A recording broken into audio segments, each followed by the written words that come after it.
Hello, beautiful souls. So, traveling down this path of still working with our intuition, we're going to talk about some cards. So, I've been talking a lot about cards. My Divine Collective, we've been working on cards a lot. So, there's two different basic concepts of cards. One of them is the original tarot deck, which is the original one is the Rider-Waite deck, which is has this kind of artwork on it. Now, anything that is a tarot deck is based on the concept of this original Rider-Waite one. Like, I have the original one. I also have a deck that has the same cards as what's in the original one, but the artwork is different. With this tarot, you're going to have two components to it. You have the major arcana and the minor arcana, and then the minor arcana is then broken down into four suits. You can take classes, you can Google on what the cards mean. All decks come with a very thick book to them.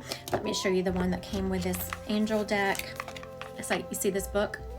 I don't read the book ever on any of my decks.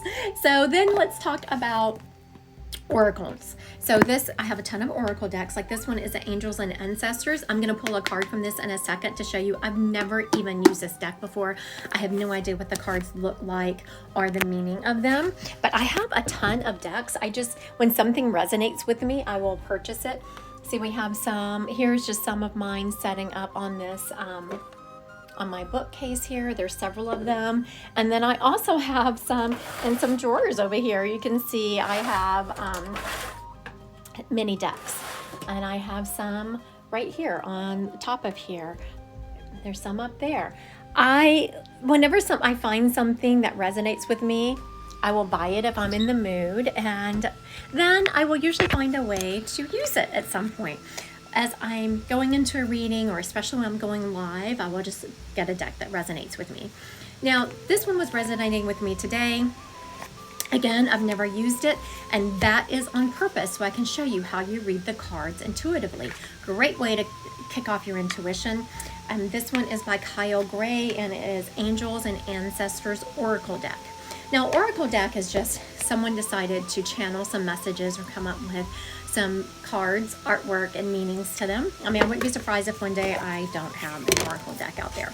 Okay, so then you shuffle them, and you can think about a certain question, or you can just ask when to stop shuffling. Now, I am going to give a group message, so I'm just going to ask my guides to stop me from shuffling the deck when the card comes up that I am supposed to pull. And you can feel the energy just getting a little sluggish when it's about time to stop, and they just said stop. Okay. Oh, beautiful. Now this one is, and again, it has a book. I'm not going to read the book. I've never used this deck before. The card that came up was Witch, Be the Light. So as I am sitting, I'm just relaxing and thinking about this card, and the message that comes to me is that,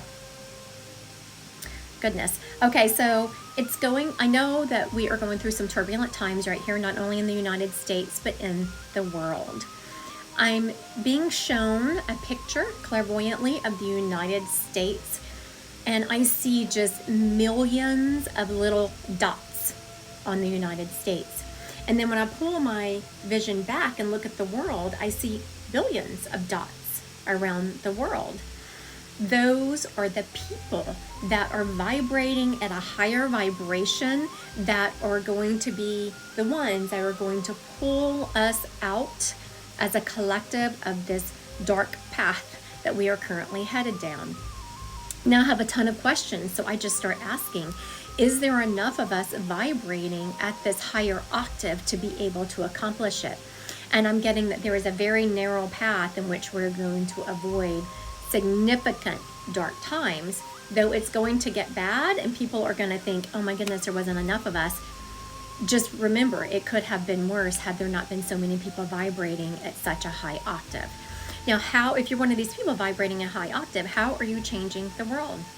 By being kind, by being where you are, by being content, by offering gratitude, by being kind to those around you, by being compassionate.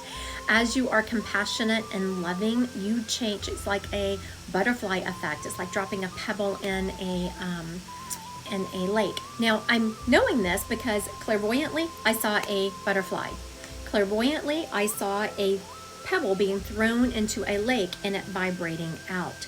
Whenever you are kind to others, it changes their heart, and then they in turn are kind to others. Keep up the good work.